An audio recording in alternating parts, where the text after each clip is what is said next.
Hello students, this is Anju ma'am from Maharaja Agarsen School Hisar. Yesterday we completed our third chapter. Today we start our new chapter that is the admission of a chapter. देखिए बेटा third chapter के जो last के questions हैं वो हमारे थोड़े बहुत एडमिशन के क्वेश्चन जैसे हैं, तो अगर आप वो 30 तक कंप्लीट कर लेना और जब हम एडमिशन का चैप्टर कंप्लीट कर लेंगे उसके बाद आपको क्वेश्चन जब करेंगे तो आपको बड़ा इजी लगेगा। आज हम ये चैप्टर स्टार्ट कर रहे हैं। देखिए कि नए पार्टनर की ज़रूरत कब पड़ती है। देखो पहले हमारे 2 पार्टनर अगर काम कर रहे हैं और आप चाहते हो कि आप अपने बिजनेस को एक्सपेंड करना चाहते हो तो आपको नई कैपिटल की ज़रूरत पड़ेगी ना। अब वो कैपिटल कहाँ से लाए? बाई चांस आपके पास कोई रिसोर्सेज अवेलेबल नहीं है तो आप क्या करते हैं बेटा, नए पार्टनर को इनवाइट कर लेते हैं।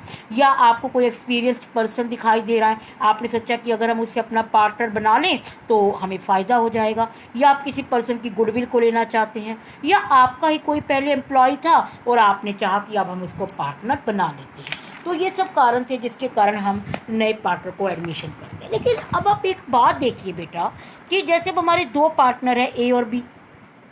अब जब आप सी पार्टनर को एंट्री देंगे फर्म में तो इन पर्सन को अपना कुछ ना कुछ हिस्सा सेक्रीफाइस करके इसको देना पड़ेगा ना, तभी तो सी आपके हिस्से का पार्टनर बनेगा। तो जब भी कभी बेटा नया पार्टनर एंट्री करता है ना तो हमें 2 रेशियो निकालनी पड़ती है। एक तो पुराने पार्टनर को कोई चीज़ अपनी सेक्रीफाइस करनी पड़ेगी और एक जब नया पार्टनर आ जाएगा तो उनकी न्यू रेशियो कैलकुलेट होगी। आज हम अपने क्वेश्चन की बस सिंपल क्वेश्चन जो ABC वाले होते हैं वही सीखेंगे कि सेक्रीफाइस रेशियो और न्यू रेशियो को कैलकुलेट कैसे करते हैं। देखिए बेटा आपकी बुक में यहाँ पर कुछ पॉइंट्स आपको दिखेंगे। ये 4 पॉइंट्स आपकी बुक में है। पहला पॉइंट है कि आप क्वेश्चन ही देखिए। जैसे अब आपकी बुक में ये 3 पार्टनर गिवन है ABC। आप लिखा हुआ है 3/6 पहला, 2/6 और सी है 1/6। मतलब कि इनकी रेशो क्या होगी 3:2:1। अब आपकी फर्म में एक डी नया पार्टनर आ गया 1/6 और आपको न्यू रेशो और सेक्रीफाइस रेशो कैलकुलेट करनी है। तो आप कैसे करेंगे, ये देखिए मैंने क्वेश्चन को लिख दिया ABC 3:2:1 डी एंट्री कर गया और आपको new ratio sacrifice ratio calculate करनी है ना। तो अब आप देखिए सबसे पहले आप लिखिए let the total share B 1। मान लीजिए आपका पूरा हिस्सा 1 है तो डी कहता मैं तो 1/6 लूंगा ही ना। डी ने 1/6 ले लिया तो आपका रिमेनिंग शेयर क्या रह गया 1 - 1/6 5/6। अब जो ये पार्टनर है इनको तो केवल यही हिस्सा लेना पड़ेगा ना। चलो एक छोटा सा एग्जाम्पल और मान लीजिए ये पिज़्ज़ा है आपका। ये पिज़्ज़ा में डी कहता मैं तो इतना हिस्सा लूंगा, तो जो ये बाकी बचा हुआ हिस्सा है वही इन तीनों पार्टनर को लेना पड़ेगा।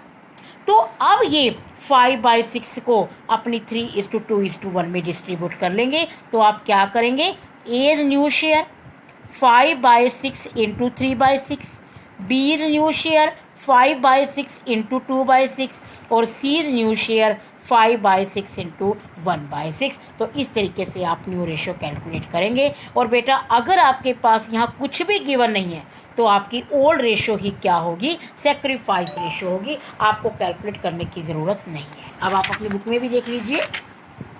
ये देखिए टोटल शेयर आपका 1, डी शेयर 1/6, रिमेनिंग शेयर तो ए का नया शेयर निकाला आपने, बी का निकाला, सी का निकाला, डी का है। तो ABCD करके आपने न्यू रेशियो कैलकुलेट कर ली और सेक्रीफाइस रेशियो आपकी ओल्ड रेशियो ही रहेगी। लेकिन अब आप अगला क्वेश्चन देखिए। इसमें क्या है कि राम और श्याम पार्टनर है और उनकी रेशियो दी हुई है आपके पास 7:5, 7/12 और 5/12। अब उनकी फर्म में गोपी आ रही है, आपको दिख रहा है ना गोपी 1/6 के लिए आ रही है। लेकिन यहाँ लिखा हुआ है which he acquire equally from Ram and Shyam, जो राम और श्याम से इक्वल हिस्सा लेती है। तो इसने 1/6 का हाफ, मतलब कि 1/12 तो लिया राम से और 1/12 लिया इससे दूसरे श्याम से। तो सेक्रीफाइस रेशो तो इसने बराबर बराबर ही लिए ना, हाफ हाफ हिस्सा लिया है। तो सेक्रीफाइस रेशो क्या आ जाएगी 1:1।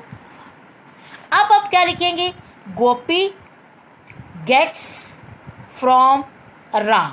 अब गोपी का हिस्सा क्या था 1/6 का 1/2 इसने राम से लिया। तो राम की न्यू शेयर क्या आएगा राम्स न्यू शेयर, राम का पहले हिस्सा 7/12 है, उसने 1/12 किसको दे दिया, गोपी को दे दिया, तो इसका हिस्सा क्या निकल जाएगा, 6/12। ऐसे ही श्याम का पहले हिस्सा क्या था, 5/12 और उसने 1/12 गोपी को दे दिया, तो 4/12। तो न्यू रेशियो क्या निकलेगी, 6/12, 4/12 और 1/6 है ना, तो इसको भी 12 के इक्वल कर लीजिए, 2/12। तो 6:4:2, 3:2:1। ये देखिए बेटा आपकी बुक में दीजिए, देखिए ये देखो 6/12, 4/12 और ये आपका निकल आया 3:2:1। ठीक है बेटा। अब इसका एक और पार्ट दिया हुआ है वो भी देख लेते हैं। ये देखिए ABC पार्टनर है, 3:2:1 है, डी आया 1/8 शेयर के लिए, जिसका 1/16 1/16। अब देखो आप 1/8 का हाफ करो, 1/8 इंटू 1/2, तो 1/16 1/16 आया ना, तो 1/16 उसने ए से लिया, 1/16 उसने किससे लिया, बी से लिया, तो उनमें से आप बी और सी से लिया, तो उनमें से आप माइनस कर देंगे। तो इस तरीके से बेटा आपको ये क्वेश्चन करने हैं। ये आपके, अभी मैं आपको एक मेथड और करवा रही हूँ, वो भी आप देखिएगा। ये आपके 2 मेथड हो गए। अब आप तीसरा मेथड देखिए। यहाँ पर आपके ए और बी पार्टनर हैं, 7:3 है, सी आया, सी ने 2/7 लिया ए से और बी से लिया 1/7।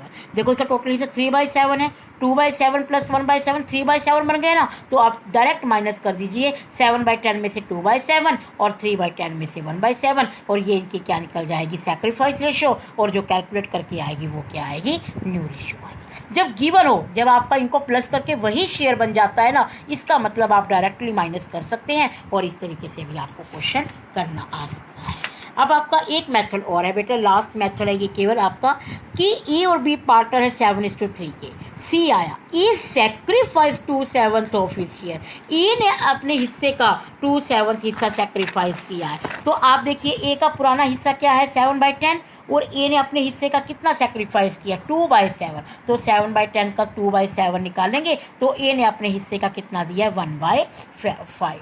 ऐसे ही बी ने कितना दिया है, 3/7 है, B 1/7 of his share in favour of C, B ने कितना दिया है बेटा, 1/7 दिया है। तो आप क्या करेंगे, 3/10 का 1/7। तो ये आपका क्या निकल जाएगा बेटा, ये आपकी निकल आएगी सैक्रिफाइस रेशो, और माइनस करके आपकी क्या निकल आएगी, न्यू रेशो। तो ये सब क्वेश्चन बेटा ज़्यादा मुश्किल नहीं है, बस थोड़े आपको ट्राई करने पड़ेंगे। आज आप ऐसे करना बेटा, इसके 12 तक, क्योंकि कल आपकी सैक्रिफाइस रेशो का नया टॉपिक होगा, तो आप 12 तक के क्वेश्चन निकालने के लिए ट्राई करें। अगर बेटा आपसे इतने क्वेश्चन नहीं भी हो रहे ना, तो आपके पास जून में आपके पास टाइम मिलेगा आपको, तो आप इसे धीरे धीरे भी कर सकते हैं। अभी आप एक बार ऑलरेडी थोड़ा बहुत मतलब कुछ एक क्वेश्चन निकाल के देखिए, और थोड़ा स्पीड से बेटा हम काम करते, ताकि हमारे कुछ क्वेश्चन कंप्लीट हो जाए, और उसके बाद आप जून की छुट्टियों में इसके जो आपकी क्वेश्चन को करिएगा, और अगर आपको कोई प्रॉब्लम है तो आप डिस्कस भी कर सकते हैं। ओके।